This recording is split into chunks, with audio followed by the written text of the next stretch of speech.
আসসালামু আলাইকুম সবাইকে। ইঞ্জিনিয়ারিং অ্যাডমিশন কোর্সে তোমাদের সবাইকে স্বাগতম। আজকে তোমাদের প্রথম উইকের ফার্স্ট কেমিস্ট্রি ক্লাস। আজকে যে বিষয় আমরা আলোচনা করব সেটা হচ্ছে গুণগত রসায়ন। আজকে হচ্ছে গুণগত রসায়নের পার্ট 1। তো গুণগত রসায়ন নিয়ে আমরা যে টপিকগুলো আজকে আলোচনা করব সেটা হচ্ছে কোয়ান্টাম সংখ্যা, হাইড্রোজেন বর্ণালী, কক্ষপথের ব্যাসার্ধ, শক্তি, ভর ত্রুটি এবং নিউক্লিয় বিক্রিয়া, যেটা কিনা তোমাদের মেবি এখানে দেওয়া ছিল না।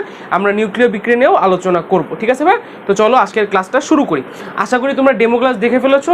আজকে হচ্ছে আমাদের ফার্স্ট উইকের মানে কেমিস্ট্রি ক্লাসটা।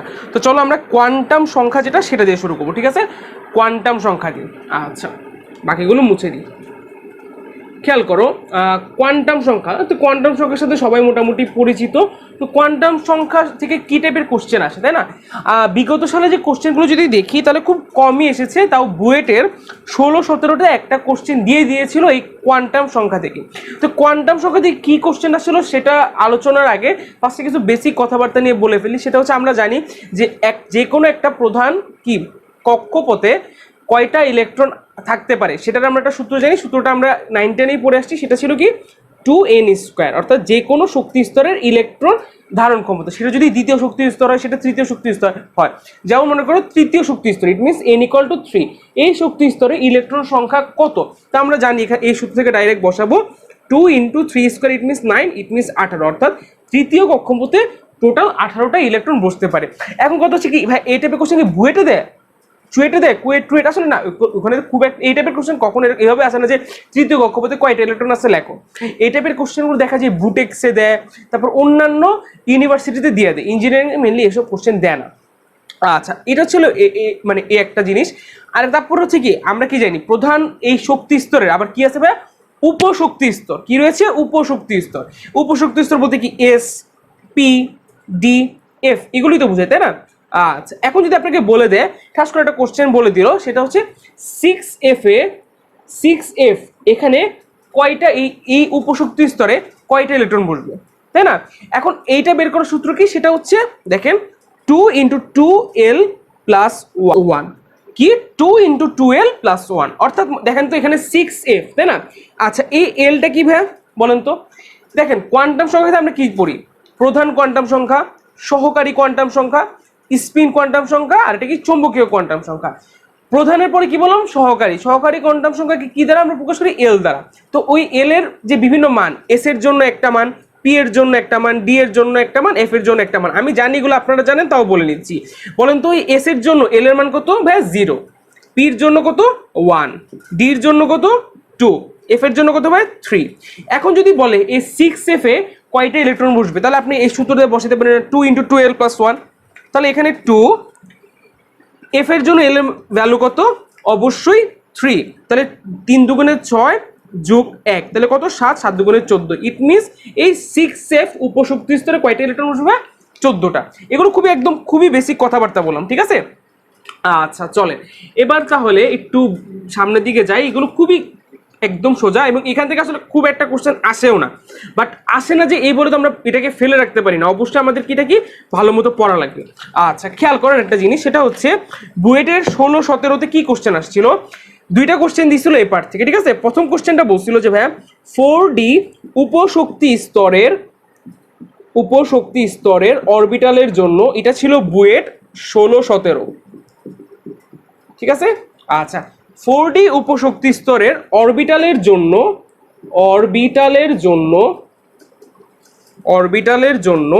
n, l ও m এর মান বের করো, এটা একটা কোশ্চেন ছিল।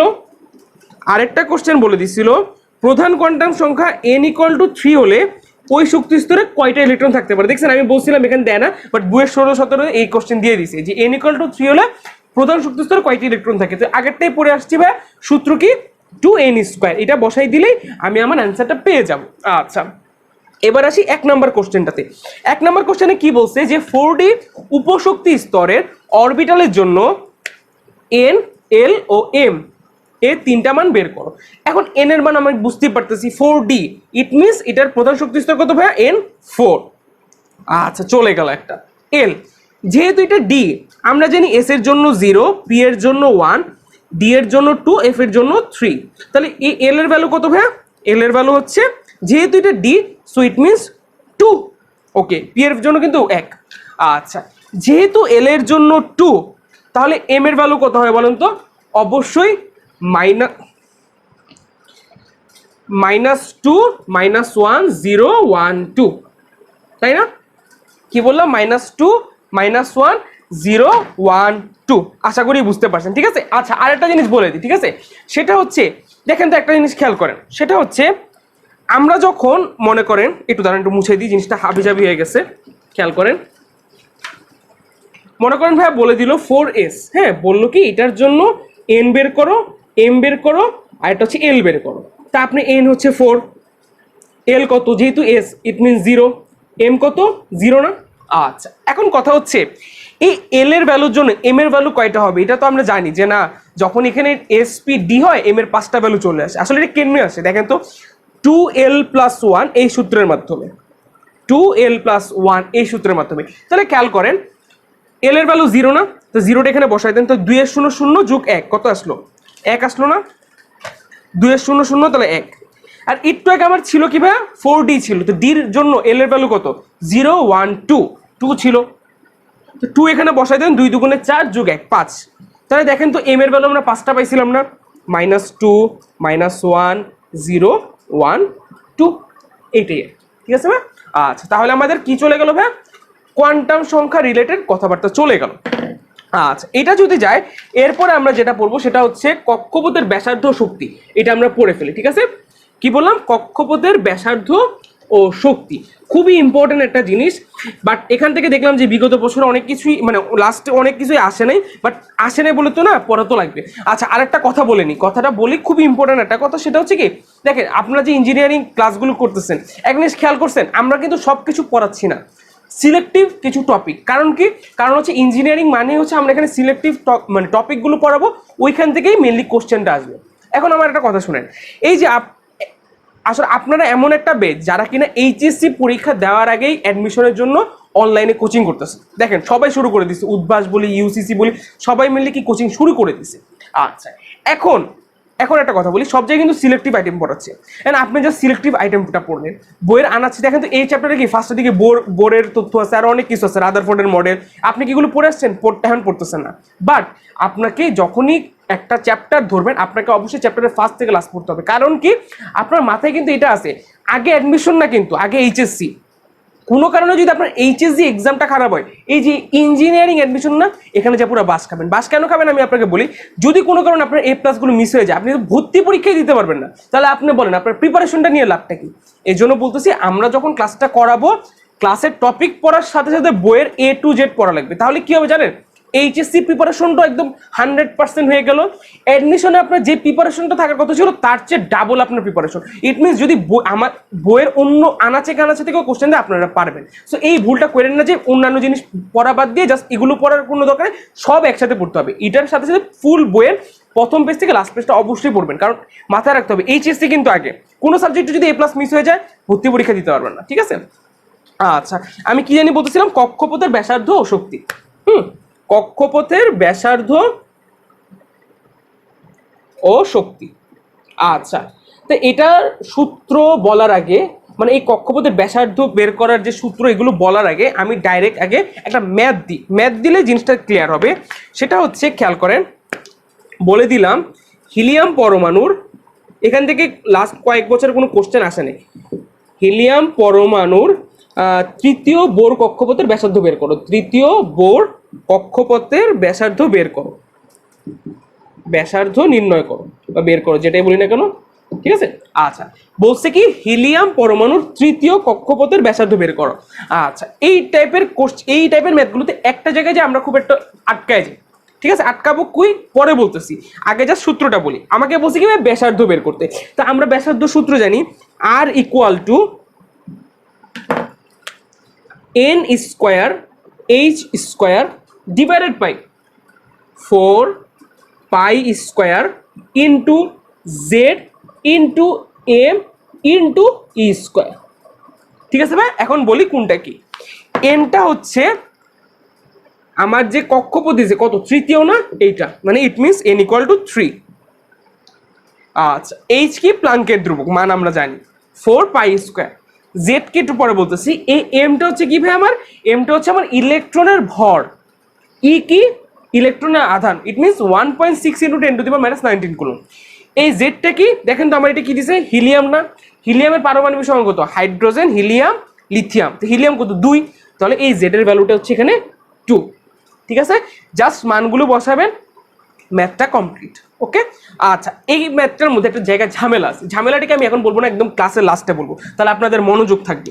আমি কিন্তু বলি নাই, এটা একদম ক্লাসের একদম লাস্টে যা বলবো, অবশ্যই বলবো, বাট এখন পর্যন্ত আপনাদেরকে ধৈর্য সহকারে ক্লাসের ফার্স্ট থেকে লাস্ট পর্যন্ত দেখা লাগবে।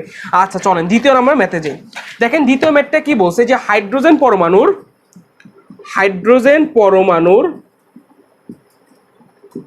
চতুর্থ কক্ষপথের ব্যাসার্ধ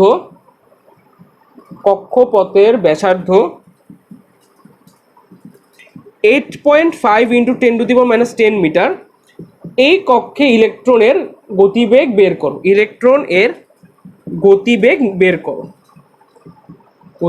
বের করো। আচ্ছা এখন দেখেন আমাকে বলে দিছে ভাই কি, হাইড্রোজেন পরমাণুর চতুর্থ কক্ষপথের ব্যাসার্ধ আর দিয়ে দিছে, আরটা দিয়ে দিছে, এই কক্ষে ইলেকট্রনের গতিবেগ ইট মিনস ভি বের করতে হবে। আচ্ছা এখন দেখেন তো, আপনারা যদি এটা ভালো মতো চ্যাপ্টার 2 পড়ে থাকেন, ফার্স্টে বোর একটা সূত্র দিয়েছিল না বোরের তথ্য থেকে, যে m v r equal to NH divided by 2 pi, এটা পড়ে আসছি না আমরা, m v r equal to NH by 2 pi. তাহলে এখানে দেখেন তো, এম কি ইলেকট্রনের ভর, ভি কি বেগ, আর কি ব্যাসার্ধ, এন হচ্ছে প্রধান কক্ষপথ কত চতুর্থ, এইচ প্লাঙ্কের ধ্রুবক 2 পাই, জাস্ট ওদিকে নিয়ে নেন, কনভার্ট করেন, NH 2 pi into M into v. ঠিক আছে, আশা করি বুঝতে পারছেন। এখন একটা জিনিস খেয়াল করেন, এখানে ভাই কিসে দেওয়া আছে, মিটারে দেওয়া আছে না, কক্ষপথের ব্যাসার্ধ মিটারে দেওয়া আছে। আচ্ছা কোথায় জানি, সরি আমি ভুল লিখছি, এটা হবে কি, ভি এর মান যেহেতু বের করতেছি, V equal to NH divided by 2 pi into M into R. তাহলে দেখেন তো ব্যাসার্ধটা দিয়ে দিছে ভাই মিটারে, তাহলে অবশ্যই এটা এইচ এবং এম মানগুলো কিন্তু কি নিব, ক্লাসে লাস্টে বলবো। ঠিক আছে, একদম লাস্টের দিকে এটা বলবো। এই জন্য এখানে একটা জিনিস একটু ঝামেলা আছে, এটা ম্যাক্সিমাম স্টুডেন্টরা যায় ঝামেলা করে না, আমি নিজেও খুব জিনিসটা প্যাচগুলো লাগতো। ঠিক আছে, এটা একদম ক্লাসে লাস্টে বলবো। তাহলে আমাদের মোটামুটি দুইটা গেল, এরপরে আমরা যেটা যাব সেটা হচ্ছে আমাদের হাইড্রোজেন বর্ণালী। ঠিক আছে, আমরা মিলে এখন হাইড্রোজেন বর্ণালী নিয়ে আলোচনা করবো। এইটা এই টপিকটা খুব বেশি ইম্পর্টেন্ট, এখান থেকে লাস্ট অনেকবার কোশ্চেন আসছে, বুয়েটে কুয়েট চুয়েট সব জায়গায় কোশ্চেন আসছে। ঠিক আছে, তো আমাদের টাইপ 3টা কি আসলো ভাই, টাইপ 3 হচ্ছে হাইড্রোজেন বর্ণালী। তাহলে ভাই হাইড্রোজেন বর্ণালী জিনিসটা কি, আমি জানি আপনারা জানেন, তাও বলতেছি, সেটা হচ্ছে যখন একটা ইলেকট্রনের কি করে, উচ্চ শক্তি স্তর থেকে নিম্ন শক্তি স্তরে আসে, কি করে শক্তি বিকিরণ করে। তো শক্তি বিকিরণ করলে কি হচ্ছে, এখান থেকে আমাদের কিছু রেখাও বের হবে, রেখা বর্ণালী সৃষ্টি হবে। আচ্ছা তাহলে এখন মনে করেন পূর্ণ শক্তি স্তর থেকে সপ্তম থেকে 1-এ আসলো, সপ্তম থেকে 2-এ আসলো, সপ্তম থেকে 3-এ আসলো, বা অন্য জায়গা থেকে 4-এ আসলো, 5-এ আসলো, 6-এ আসলো, তাহলে আমাদের এক এক যে কক্ষপথে আসবে নামটা কি হবে, তাই না, কোন সিরিজের নামটা কি হবে সেটা আমাদেরকে আগে জানা লাগবে। ঠিক আছে, আচ্ছা সূত্র পরে বলতেছি, আগে জাস্ট সিরিজটা বলি। ফার্স্টে হচ্ছে কি, আমরা লিমেন বা লাইমেন, এক এক বইয়ে কোনো বই আছে লিমেন, কোথাও আছে লাইমেন, একটা বললেই হয়েছে। ঠিক আছে, আমি লিখলাম কি লাইমেন লাইমেন সিরিজ, বামার সিরিজ, প্যাসচেন। ঠিক আছে ভাই, প্যাসচেন সিরিজ, তারপরে হচ্ছে ব্রেকেট সিরিজ, তারপরে হচ্ছে ফান্ড, তারপরে হচ্ছে হামফ্রেস। আচ্ছা খেয়াল করেন, লাইমেন বা লিমেন, বামার, প্যাসচেন, ব্রাকেট, ফান্ড, হামফ্রেস, এইটা কোনটা, যে কোনো শক্তি স্তর থেকে যদি প্রথম শক্তি স্তরে আসে, ইট মিনস এটা হচ্ছে ফার্স্ট শক্তি স্তর, এটা কি ভাই প্রথম শক্তি স্তর। অন্য যে কোনো শক্তি স্তর থেকে যদি দ্বিতীয় শক্তি স্তরে আসে, মানে তৃতীয় চতুর্থ থেকে যদি আমার সেকেন্ডে আসে, সেটা হচ্ছে বামার। তাহলে বুঝতে পারতেছেন, প্যাসচেন হবে তৃতীয়, তারপর হচ্ছে ব্র্যাকেট হবে চতুর্থ, ফান্ড হবে পঞ্চম, এটা হবে ভাই কি ষষ্ঠ। ঠিক আছে, ষষ্ঠ সিরিজ। আচ্ছা খেয়াল করেন, এই যে এই প্রথম শক্তি স্তর, এই দ্বিতীয়, এটা তৃতীয়, এটা চতুর্থ, এটা পঞ্চম, এটা কি ভাই আমার ষষ্ঠ। আচ্ছা এই যে প্রথম শক্তি স্তর, যখনই এই মনে করেন যে কোনো শক্তি স্তর থেকে প্রথম শক্তি স্তরে আসলো, এটাকে বলতেছি আমি লাইমেন। এই সিরিজে আসলে, এই অঞ্চলে আসলে তাদের এক ধরনের কি হয়, বর্ণালী সৃষ্টি হয়, সেটাকে বলা হয় অতি বেগুনি অঞ্চল। এটাকে কি বলবো আমরা, অতি বেগুনি অঞ্চল। এটার নাম কি ভাই, অতি বেগুনি। এখন দেখেন, মনে করুন এইসব শক্তি স্তর থেকে দ্বিতীয় শক্তি স্তরে গেল, ইট মিনস বামার সিরিজে গেল, তখন সেটাকে আমরা কি বলবো? দৃশ্যমান, দৃশ্যমান অঞ্চল। কি বলবো? দৃশ্যমান অঞ্চল। যখনই তৃতীয়তে আসবে, ইট মিনস প্যাশ্চেন আসবে, সেটাকে বলবো আমরা অবলোহিত। কি বলবো? অবলোহিত সিরিজ। আর এই বাকি সবগুলি অতি অবলোহিত। কি বললাম? অতি অবলোহিত, অতি অবলোহিত, অতি অবলোহিত। ইট মিনস যখনই আমার যে কোনো শক্তি স্তর প্রথমে যাবে অতি বেগুনি, দ্বিতীয়তে যাবে দৃশ্যমান, তৃতীয়তে যাবে অবলোহিত, বাকি চতুর্থ পঞ্চম ষষ্ঠম, মনে করেন সপ্তম অষ্টম থেকে যদি এগুলোতে যায় অতি অবলোহিত, অতি অবলোহিত, অতি অবলোহিত। এবং একটা জিনিস খুব বেশি মাথায় রাখবেন, এই সিরিজটা খুব ইম্পর্টেন্ট, দ্বিতীয় শক্তি স্তর। কারণ কি, এখানে যে আলোক রশ্মিটা সিস্টেম, মানে এখানে যে বর্ণালী সৃষ্টি হয় সেটা হচ্ছে দৃশ্যমান, অর্থাৎ আমরা আমাদের চোখ দিয়ে দেখতে পারি। আচ্ছা চলেন শুরু করি। আচ্ছা, এটা মোটামুটি আমাদের গেল। এরপরে আরো জিনিসপাতি আছে, চলেন আমরা কিছু ম্যাথ করি। ম্যাথ করার আগে আমাদেরকে সূত্র জানা লাগবে। কি জানা লাগবে? সূত্র।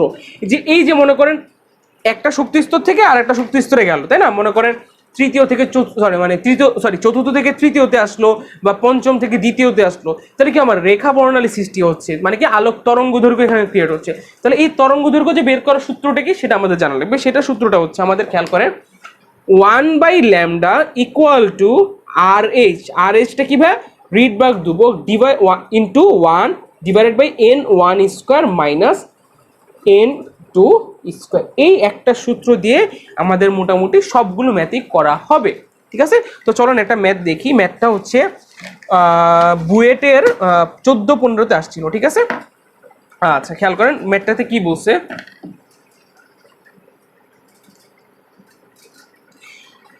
কোশ্চেনটা খেয়াল করেন, বুয়েট 14-15 বলছে হাইড্রোজেন পরমাণুর ইলেকট্রন দ্বিতীয় শক্তি স্তর থেকে প্রথম শক্তি স্তরে লাফ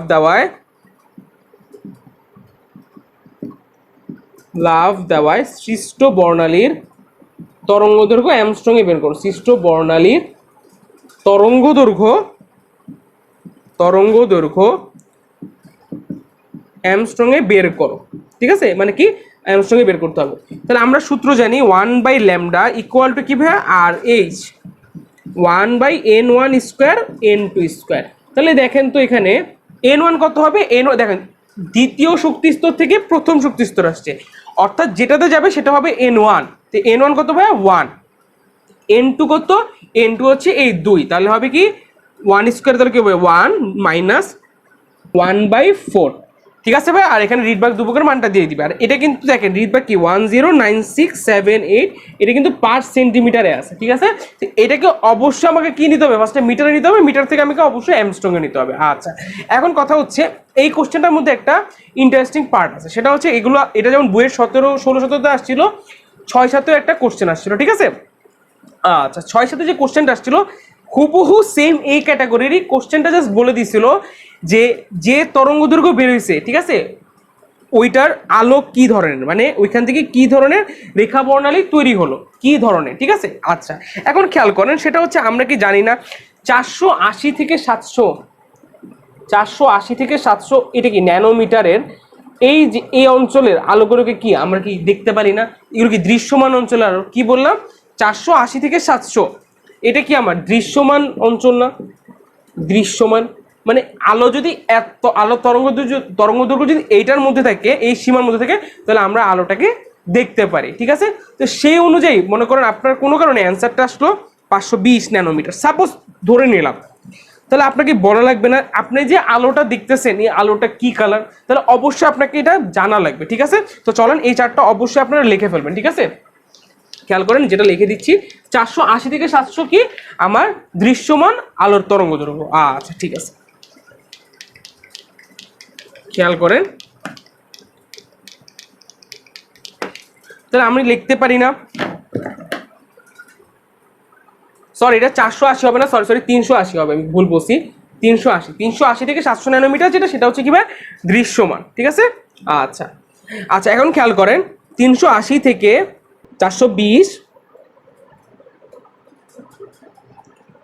থেকে 420 তারপরে ভাইয়া 420 থেকে 450, 450, 450 থেকে আগে যেটা লিখে এটাকে জাস্ট লিখে নেন 500, 500 থেকে 575, 575 থেকে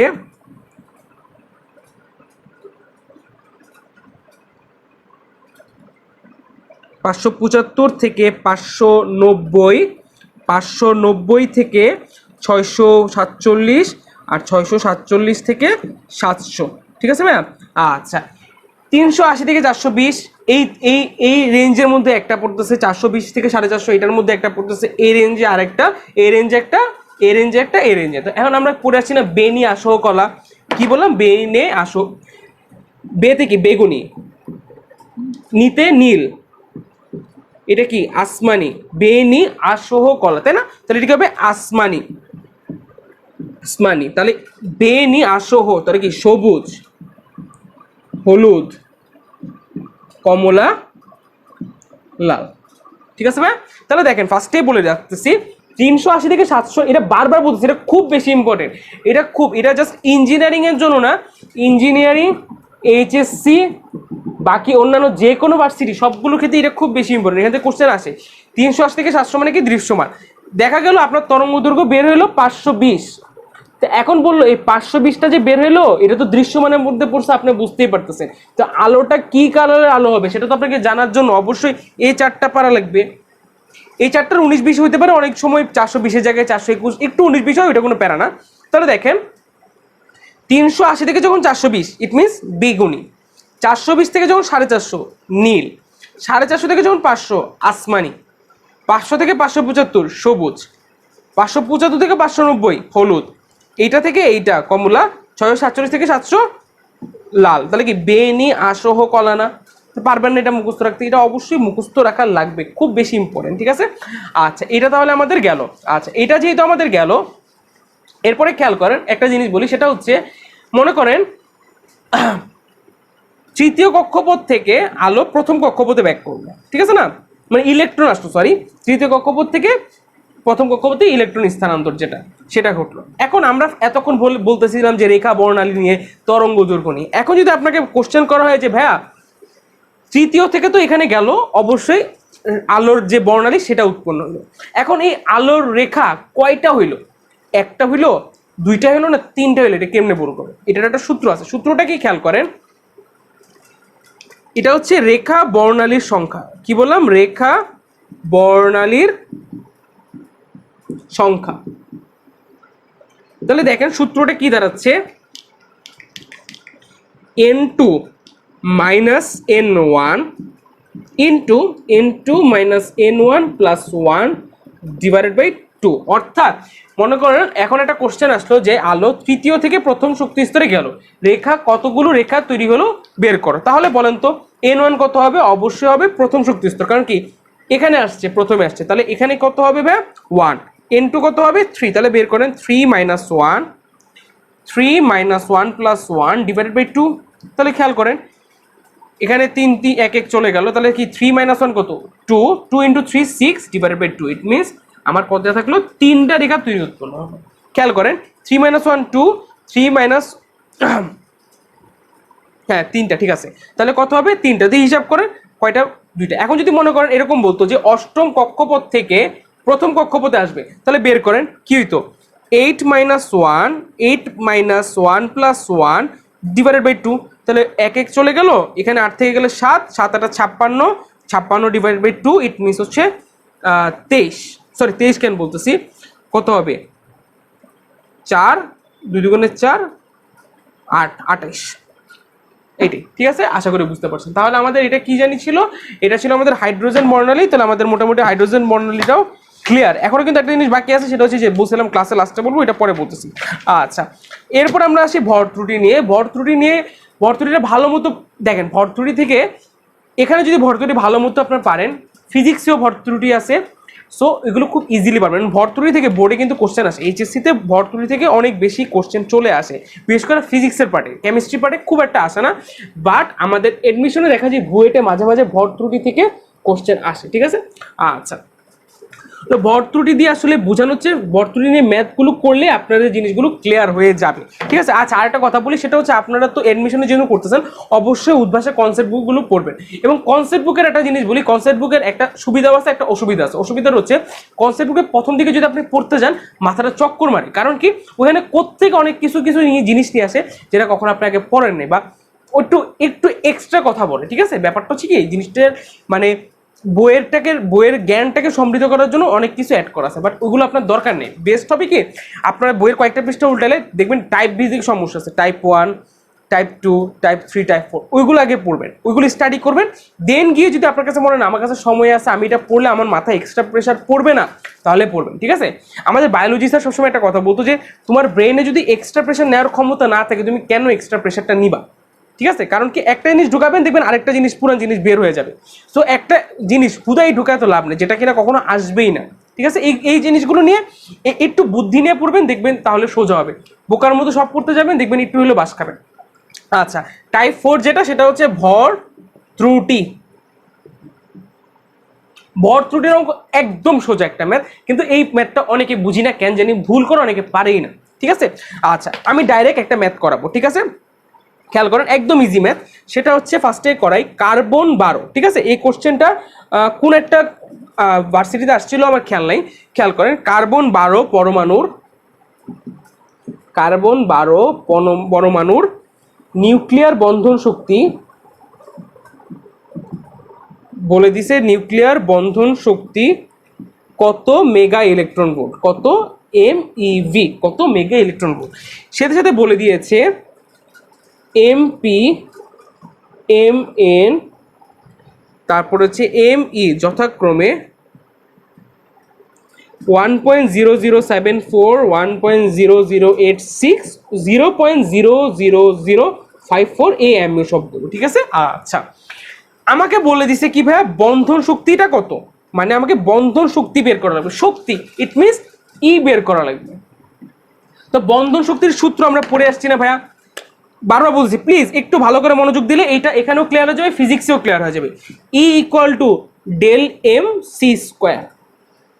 সি কি ভাইয়া, আলোর বেগ আমরা জানি, শেষ, এটা বাদ থাকলো কি ডেল এম। এম মানে কি ভর, তাহলে ডেল এম মানে কি আমার যে ভরের পার্থক্যটা। কেন এটা খেয়াল করেন, এখানে বলে দিয়েছে কার্বন পরমাণুর নিউক্লিয়ার বন্ধন শক্তি কত মেগা ইলেকট্রন ভোল্ট। তাহলে খেয়াল করেন এখানে কার্বন 12 বলে দিছে একটা জায়গায়, তাহলে এখানে আবার বলে দিচ্ছে আমার এর MP, Mn এগুলো মান দিয়ে দিছে। তাহলে আমার কি তাহলে টোটাল ভরটাকে বের করা লাগবে, কি বললাম টোটাল ভর। এখন খেয়াল করেন কার্বনের পারমাণবিক সংখ্যা কত 6, ইট মিনস প্রোটন সংখ্যা কত, পারমাণবিক সংখ্যাই তো প্রোটন সংখ্যা, তাহলে কত 6 না, ইলেকট্রন সংখ্যা 6, নিউট্রন সংখ্যা কত, ভর সংখ্যা মাইনাস কি প্রোটন সংখ্যা। তো এটাকে আমরা ভর সংখ্যা হিসেবে কাউন্ট করবো, তাহলে কত 12 - 6 = কত 6। তাহলে আমার প্রোটন সংখ্যা পেয়ে গেলাম, ইলেকট্রন সংখ্যা পেয়ে গেলাম, নিউট্রন সংখ্যা পেয়ে গেলাম।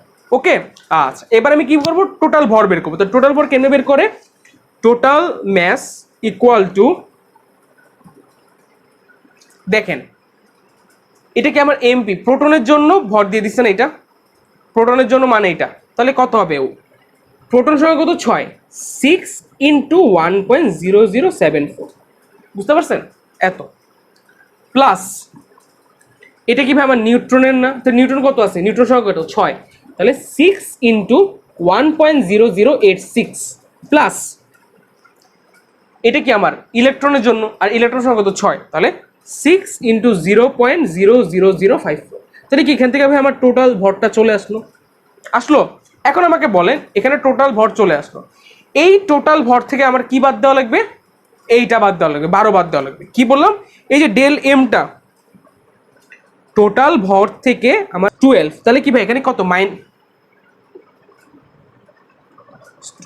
তাহলে দেখেন তো ভাই ডেল এম ইকুয়াল টু কি আমার যে এই টোটাল ভর মাইনাস কি 12 না, তাহলে কি এখান থেকে আমার একটা ভ্যালু আসবে, এবং ভ্যালুটার একক কি হবে AMU, তাই না। আচ্ছা, এখন এটাকে আমার কি করতে হবে, কেজিতে কনভার্ট করতে হবে। খেয়াল করেন এগুলো কিন্তু এই এককগুলো কিন্তু খুব ইম্পর্টেন্ট। এখানে আমি টোটাল মাসটা বের করলাম, আমার আসলো এত AMU, ঠিক আছে। এটা থেকে আমি আমার 12টা বের করলাম, তাহলে আমার কি মানটা আসলো, এই মানটা কিসে আছে, AMU তে আসছে। এটাকে আমার কিসে নিতে হবে, কেজিতে নিতে হবে। তো কেজিতে নিতে হলে আমাকে কি করতে হবে, এইটার সাথে 1.67 ইন্টু 10⁻27 কেজি গুণ দেওয়া লাগবে। কি করা লাগবে, এত দিয়ে গুণ দেওয়া লাগবে। দেন সি স্কোয়ার, এই মানটা কি আমার চলে আসলো না ডেল এম, দেখেন দেখেন আমার সূত্র কি, equal to del m c square. তাহলে আমাকে ডেল এম চলে আসলো, দেন আমার সি স্কোয়ার আছে, সি স্কোয়ার বসাই দিলাম, তাহলে আমার কি চলে আসলো, মানটা চলে আসলো। কিন্তু আমাকে বলছিল কি ভাইয়া মেগা ইলেকট্রন ভোল্টে নিতে। তো মেগা ইলেকট্রন ভোল্টে আমি কিভাবে নিব, অবশ্যই ফার্স্ট আমাকে আগে ইলেকট্রন ভোল্টে নিতে হবে। তো ইলেকট্রন ভোল্টে কিভাবে নিব, এই মানটাকে আমার কি দিয়ে ভাগ করা লাগবে, 1.6 ইন্টু 10⁻19 কুলম দিয়ে ভাগ দেওয়া লাগবে। কি করা লাগবে, এই মানটাকে 1.6 ইন্টু 10⁻19 কুলম দিয়ে ভাগ দেওয়া লাগবে। তাহলে আমার কিসে চলে যাবে, ইলেকট্রন ভোল্ট। কিন্তু আমার চাইছে কি mega electron volt, it means এই মানটাকে তখন আবার টোটাল মানটাকে 10⁶ দিয়ে ভাগ দিবেন, তাহলে আমার মেগা ইলেকট্রন ভোল্ট চলে আসবে। ঠিক আছে, এগুলো কিন্তু ইম্পর্টেন্ট, আমি আশা করি এগুলো কিন্তু পারার কথা, এককের কথা, কারণ আমি বারবার বলতেছি এককটা নিয়ে খুব বেশি ইম্পর্টেন্ট দিচ্ছি, কারণ এককটা নিয়ে সবাই খুব ঝামেলায় পড়ে। ঠিক আছে, আচ্ছা ঠিক আছে, আচ্ছা ঠিক আছে, এবার একটা কোশ্চেন করি, কুয়েটের 4-5 কোশ্চেন। ঠিক আছে, কুয়েট 4-5 আসছিল, এটা ডাইরেক্ট কোশ্চেন, কোনো কঠিন কিছু না। বলে দিছে প্রকৃত ভর, কত ভাই, 237.25 AMU। ঠিক আছে, এরপরে বলে দিছে উহার ভর ত্রুটি কত, উহার ভর ত্রুটি কত। আচ্ছা, ভর ত্রুটি কত বলতে কি বোঝাচ্ছে, মানে হচ্ছে আমার যে ডেল এম এটার তফাৎটা কত সেটা কিন্তু আমার ভয় করা লাগবে। এই যে ভর ত্রুটি নিয়ে আমরা তো ভেবে করতেছি, এই ডেল এমটা কিন্তু ভর ত্রুটি। আচ্ছা, তো এখানে অবশ্যই আমার এনপি এমএন সব বলে দিছে, দেখেন কত বলে দিছে, এমপি বলে দিছে হচ্ছে 1.0089, এম এন বলে দিছে 1.0078, এম ই বলে দিছে কত 0.00054। তাহলে দেখেন তো এখানে আমার পারমাণবিক সংখ্যা কত পায় 93, ইট মিনস প্রোটন সংখ্যা কত 93, প্রোটন সংখ্যা যেহেতু 93, ইলেকট্রন সংখ্যা কত অবশ্যই 93। এবার কি আমরা নিউট্রন বের করতে পারবো না, তো চলো নিউট্রন সংখ্যা কত, ভর সংখ্যা দিয়ে দিছে 237 মাইনাস পারমাণবিক সংখ্যা, তাহলে বিয়োগ করলে কত আসে 4, 9, 10, 11, 12, 13, 4, হাতের হলো 1, 144। তাহলে আমি পি পেয়ে গেলাম, ইলেকট্রন সংখ্যা পেয়ে গেলাম, নিউট্রন সংখ্যা পেয়ে গেলাম, শেষ। এবার আমাকে কি করতে হবে, সেম আগের মতো টোটাল মাস বা মোট ভরটা বের করা লাগবে। কেমনে করবো, পি ইন্টু এমপি, এই 93 ইন্টু এমই, এই 144 ইন্টু 1.0078, তাহলে একটা ভ্যালু আসবে। ওই ভ্যালু থেকে আমার যে প্রকৃত ভর কত দিয়ে দিছে এত 237.25, ওইটা বিয়োগ করব 25। আমি কিন্তু ক্যালকুলেশন করতেছি না, এটা ক্যালকুলেশনের দায়িত্ব আপনাদের, এএমইউ বের করব। তাহলে আমার ভ্যালুটা চলে আসবে কিসে থাকবে, এককে এএমইউতে। এটা আমার কিসে নিতে হবে, 1.6 ইন্টু 10⁻27 কেজি দ্বারা অবশ্যই অবশ্যই অবশ্যই কিসে করা লাগবে, আমার গুণ দেওয়া লাগবে। ঠিক আছে, তাহলে আমাদের মোটামুটি ভর ত্রুটিটাও গেল। এরপরে যে সব আরেকটা ইম্পর্টেন্ট জিনিস, সেটা হচ্ছে এটা মাঝে মাঝেই কুয়েটে চুয়েটে রুয়েটে খুব বেশি চলে আসে। ঠিক আছে, সেটা হচ্ছে নিউক্লিয় বিক্রিয়া। ঠিক আছে, নিউক্লিয় বিক্রিয়া এটা খুব বেশি চলে আসে। আপনি যদি একটু ইঞ্জিনিয়ারিং কোশ্চেন ব্যাংকটা ঘাটেন তাহলে দেখবেন বুয়েটে আসছে একবারের মতো, বাট কুয়েটেও অনেক আসছে, চুয়েটেও আসছে, রুয়েটেও আসছে। ঠিক আছে, আচ্ছা খেয়াল করেন, নিউক্লিয় বিক্রিয়া খুবই সোজা একটা জিনিস, এটা মোটেও কঠিন কিছু না, এটা আপনারা নিজেরাই পারেন। ঠিক আছে, তাই একটু দেখাই দিই, সেটা হচ্ছে মনে করেন অক্সিজেন, এটা এই কোশ্চেনগুলো হচ্ছে কুয়েটে আসছিল। ঠিক আছে, হিলিয়াম 2,4 এখানে দিয়ে দিছে বক্স যোগ হাইড্রোজেন 1,1। ঠিক আছে, আচ্ছা বললো কি এই অক্সিজেন আর হিলিয়ামকে যখন যোগ করলাম তখন এখান থেকে উৎপন্ন হলো হাইড্রোজেন, আর এখানে এই যে এই কোশ্চেন মার্কে কি বসবে, তো এটা কেমনে বের করে আমি জানি, আপনারা জানেন। দেখেন এখানে হিলিয়ামের আমরা জানি পারমাণবিক সংখ্যা 2, অক্সিজেনের পারমাণবিক সংখ্যা হচ্ছে 8, তাহলে 8 আর 2 যোগ করলে কত আসে, 8 যোগ 2 ইকুয়াল টু 10। এখন মাথায় রাখবেন এখানে যা ওই পাশেও তাই হওয়া লাগবে। তো এখানে যদি 10 হয়, এখানে অলরেডি হাইড্রোজেন পারমাণবিক সংখ্যা 1, তাহলে বাকি থাকা কত 9। এখন বলেন তো 9 কার, আমরা জানি hydrogen, helium, lithium, beryllium, boron, carbon, nitrogen, oxygen, fluorine, it means F, fluorine. আমরা জানি ফ্লোরিনে পারমাণবিক সংখ্যা 9, সো এখানে কি বসবে, ফ্লোরিন বসবে, যার কিনা পারমাণবিক সংখ্যা কত 9। তাহলে উপরে কত বসবে, 16 আর 4 কত 20, অলরেডি 1 বসে গেছে, তাহলে কত থেকে আর কত বাকি আছে 19, তো এখানে হবে 19। ইট মিনস এই ফাঁকা জায়গায় কি বসবে, ফ্লোরিন, যার ভর সংখ্যা 19, পারমাণবিক সংখ্যা 9 আমরা জানি। ঠিক আছে, আচ্ছা, এটা গেল। এরপর আরেকটা আসি, সেটা হচ্ছে বলে দিল কার্বন ভর সংখ্যা 12, আমরা জানি এটা ঘর, এখান থেকে উৎপন্ন হলো বোরন 10 5, হিলিয়াম 4 2। তাহলে বলেন সেম ভাবে এখানে 6, এই পাশে দেখি যেহেতু এটা খালি আছে, 5 আর 2 7, এখানে আছে 6, ইট মিনস এখানে এমন কিছু হবে যার পারমাণবিক সংখ্যা 1। তো কার পারমাণবিক সংখ্যা 1? হাইড্রোজেনের। তাহলে এখানে অবশ্যই বসবে হাইড্রোজেন যার পারমাণবিক সংখ্যা 1। এখানে 10 আর 4 14, এখানে 12, এখানে কত ঘর খালি আছে? 2। তাহলে এটা হবে এই হাইড্রোজেনটার পারমাণবিক সংখ্যা যার 1 এবং ভর সংখ্যা 2। এইটাই, আর কিছু না। আচ্ছা, আমরা আরো একটু করি, সেটা হচ্ছে দেখেন আরেকটা বলে দিছে ইউরেনিয়াম 235, ভর সংখ্যা আমরা জানি 92, এরপরে দিয়ে দিচ্ছে নিউট্রন 10, তাই না? আচ্ছা, নিউট্রনের পারমাণবিক সংখ্যা 0, তো আমরা এটা জানি। আচ্ছা, এরপরে দিয়ে দিল খালি গ, ওকে ভালো কথা, প্লাস হিলিয়াম পারমাণবিক এটার হচ্ছে ভর সংখ্যা 148, আর এদিকে হচ্ছে কত হবে 56, যোগ নিউট্রন 10। আচ্ছা ঠিক আছে, তাহলে কিভাবে দেখলাম এখানে ইউরেনিয়াম নিউট্রন, এখানে দেখেন তো আমার টোটাল পারমাণবিক সংখ্যা তো 92, ওই পাশে যান 56, তাহলে 92 থেকে 56 বাদ দেন তো আমার অবশ্যই বাকি আছে, তো 92 56, ইট মিনস 6 3, তাহলে 36। তাহলে আমার এখানে এমন কিছু একটা বসবে যার পারমাণবিক সংখ্যা 36, তাহলে 36 কার? ক্রিপ্টনের। কার? ক্রিপ্টনের। ক্রিপ্টন যদি 36 হয় তাহলে খেয়াল করেন তো ভর সংখ্যা কত? 235, আর একে 236, 236, এখানে কত? 142। তাহলে আমরা অবশ্যই 236 মাইনাস 142 করলে কত? 4 9, তাহলে এটা হবে 94। ঠিক আছে ভাই? তাহলে ক্রিপ্টন এখানে ভর সংখ্যা 94 আর পারমাণবিক সংখ্যা কত? 36। ঠিক আছে, তাহলে এটাই মোটামুটি গেল। তাহলে এটা ছিল আমাদের কি ভর ত্রুটির পরে হচ্ছে নিউক্লিয়ার যে বিক্রিয়া, এখান থেকে অনেক বেশি কোশ্চেন আছে, বারবার বলতেছি এগুলো জাস্ট আপনাদের কনসেপ্ট বুকে অনেক উদাহরণ আছে, একটু প্র্যাকটিস করবেন তাহলে এগুলো জিনিসগুলো ক্লিয়ার হয়ে যাবে। তাহলে ভর ত্রুটি গেল, এইটা গেল, ফার্স্টের দিকে আমাদের কি ছিল? কক্ষপথের ব্যাসার্ধ শক্তি, ওইটা গেল, তারপরে হচ্ছে হাইড্রোজেনের বর্ণালী গেল, তারপরে হচ্ছে আমাদের কোয়ান্টাম সংখ্যা গেল। আচ্ছা, যে জিনিসটা নিয়ে বলছিলাম লাস্টে কথা বলবো, ওই জিনিসটা নিয়ে একটু কথা বলি, সেটা হচ্ছে কি দেখেন আমরা যে এটা পড়লাম আপনার ওই যে ব্যাসার্ধ পড়লাম, শক্তি পড়লাম, ওইখানে একটা জিনিস একটু ঝামেলা আছে। ঝামেলাটা কি? সেটা হচ্ছে দেখেন এই জিনিসটা নিয়ে অনেকে বেশি প্যাচগুলো লাগায় ফেলে। হ্যাঁ, জিনিসটা খুব বেশি ইম্পর্টেন্ট, এই জিনিসটা খুব মাথায় রাখবেন। ঠিক আছে, খেয়াল করেন আমরা যে সূত্রটা করলাম, তাই না, যে সূত্রটা দিয়ে করলাম R equal to N square H square divided by 4 pi square M M Z E square, তাই না? আচ্ছা, এখন খেয়াল করেন এখানে এন নিয়ে কোনো সমস্যা নেই, 4 পাই স্কোয়ার নিয়ে কোনো সমস্যা নেই, জেড নিয়েও কোনো সমস্যা নেই। সমস্যাটা হচ্ছে এই এম ই আর এইচ নিয়ে। কি সমস্যাটা খেয়াল করেন, সেটা হচ্ছে আপনি যদি এই এম এর একটা সিকোয়েন্স আছে, ই এর একটা, যদি ওই সিকোয়েন্স অনুযায়ী মানগুলো নেওয়া লাগবে। কিভাবে? খেয়াল করেন, এম 9.1 ইন্টু 10⁻³ কেজি, এটা আমরা সবাই জানি ইলেকট্রনের ভর।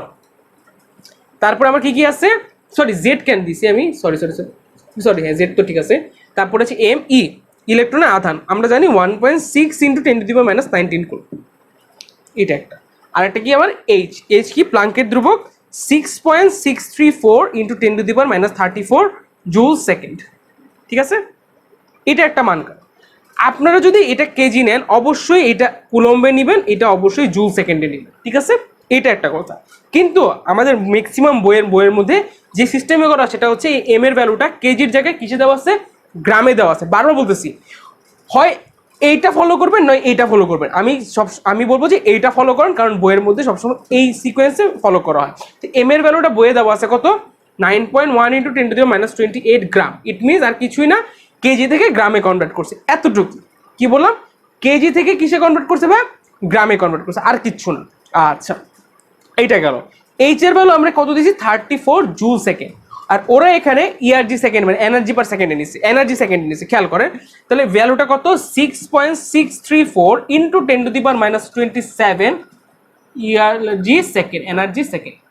ঠিক আছে, এইটা নিচ্ছে এইচ এর ভ্যালু, কত নিচ্ছে? 10⁻27 এনার্জি সেকেন্ড। আচ্ছা, ইলেকট্রন কি নিচ্ছে? এখানে আমরা নিচ্ছি ভাই কি কুলম্বে না, ওরা কিসে নিচ্ছে খেয়াল করেন, 4.8 ইন্টু 10⁻10 ইএসইউ। ঠিক আছে, খেয়াল করেন আমি যখন এইখানে মানগুলো বসাবো, দেখেন এন 4 পাই স্কোয়ার জেড, এগুলো নিয়ে কোনো পেইন নাই। পেইন হচ্ছে এইচ এম ই, এইটার জন্য দেখবেন আপনার একটা অ্যান্সার আছে, আপনার বন্ধুর একটা অ্যান্সার আছে। কারণ কি দেখেন, আপনার বন্ধু হয়তো বা একবার এইচ এর ভ্যালু হয়তো ওই যে বইয়ে পড়ছিলাম এইচ এর ভ্যালু এইটা বসাই দিল, আবার তখন কি করলো সে এম এর ভ্যালু এইটা বসাই দিল। আসলে কিন্তু না, আপনার যখন এম এর এইচ এর ভ্যালু এইটা বসাচ্ছেন তখন আপনাকে অবশ্যই এই এম এর ভ্যালুটা গ্রামে নিতে হবে, আপনার এইচ এর ভ্যালুটা 4.8 ইন্টু 10 নিতে হবে। আবার যখন আপনি কেজিতে নিচ্ছেন তখন ভ্যালুগুলো এগুলো বসাইতে হবে, ঠিক আছে। আমি সাজেস্ট করবো সবসময় এই পাশের ভ্যালুগুলো বসায় এই ম্যাথটা করবেন, তাহলে খুব সহজে অ্যান্সারটা মিলে যাবে, আদারওয়াইজ মিলানোটা টাফ। এটা করলে কি হবে, আর এর ভ্যালুটা আসবে সেন্টিমিটারে, আর এর ভ্যালুটা সেন্টিমিটারে আসবে, দেন ওইখান থেকে সেন্টিমিটার থেকে মিটার, দেন যা যা যায় সেভাবে আপনি কনভার্ট করতে পারেন, ঠিক আছে। এই জন্য বলতেছি এটা ফলো করবেন, এটা খুব বেশি ইম্পর্টেন্ট, এই জিনিসটা অনেকে ভুল করে। তো আজকের ক্লাস এতটুকু পর্যন্তই, ইনশাল্লাহ সামনের ক্লাসে দেখা যাবে, সামনের ক্লাসে আমরা পার্ট 2 নিয়ে আলোচনা করবো, ঠিক আছে। আল্লাহ হাফেজ, বাই।